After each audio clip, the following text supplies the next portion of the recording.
د اذان نیوز قدرمنو لیدونکو السلام علیکم. په دې هیله چې روغ او جوړ به اوسئ.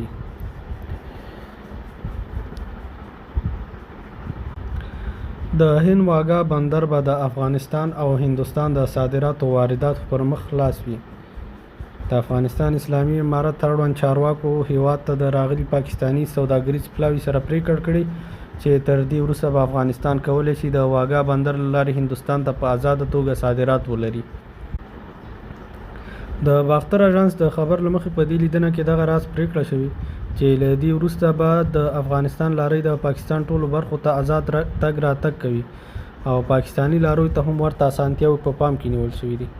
د ډبرو سکرو قیمت به په خپل حال وي. په صادراتو او وارداتو کې به اسانتیاوې برابرېږي. تورخم او سپین بولدک بندرونه به 4 ساعت خلاص وي. دغه راز پاکستان مکلف ده چې ټولې غیر قانوني اخاذې بندې کړي. داسې اوازې وي چې پاکستاني پلاوی افغانستان ته د ډبرو سکارو د قیمته کول په غبرګون کې راغلی، خو افغان چارواکي وایي چې د ډبرو سکرو قیمت پر خپل حال پاتې ده. په نږدې تیره کې افغان حکومت د ډبرو سکرو قیمت لومړی $200 او له $200 څخه $280 ته اوچت کړ. داسې اوازې موجودې وي چې پاکستاني پلاوی د دې لپاره راځي ترڅو د ډبرو سکارو قیمت بیرته پخواني نرخ ته راولي. افغان حکومت ته نږدې سرچینې وایي چې د پاکستاني پلاوي سره غونډه کې لاندې پریکړې شوې دي. د ډبرو سکرو قیمت به په خپل حال وي، ټیټېدل یې نشته، خو د صادراتو او وارداتو کې به بالمثل اسانتیاوې برابرېږي.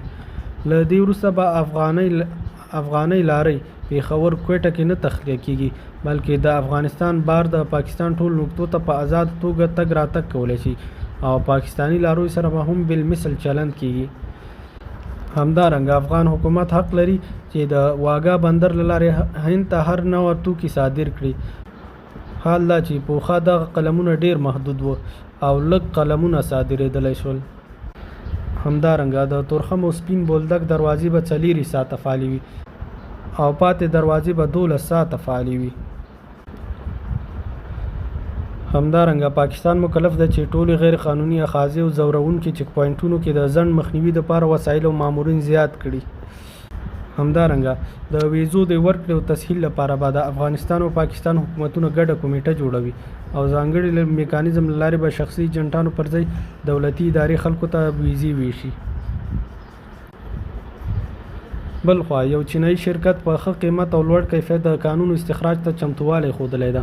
د چارو ادارې د عمومي ریاست له لوري په خپره شوې اعلامیه کې راغلي چې د کانونو د استخراج په برخه کې د یو خصوصي چینایي شرکت مسؤلینو د چارو ادارې له رئیس سره کتلي دي. په دې لیدنه کې د کانونو پر استخراج او وضعیت خبرې شوې دي. د وان یسټاینز چینایي شرکت مسؤلین ویلي دوی په افغانستان کې د کانونو استخراج ته تیار دي او په خبره مسلکي کارکوونکي او پیاوړي ټیمونه لري چې کولی شي د افغانستان کانونه په مناسبه بیه او لوړ کیفیت استخراج کړي. د چارو اداري مسؤلینو دغه شرکت ته ویلي چې دوی د بهرنیو پانګوالو پانګونې ته ښه راغلاست وایي او دغه شرکت کولی شي خپلې طرحې په لیکنه بڼه له افغان لوري سره شریکې کړي. دوی به له وزارتونو او نورو اداراتو سره شریکې کړي او تر هغې وروسته به بیا پریکړه کیږي.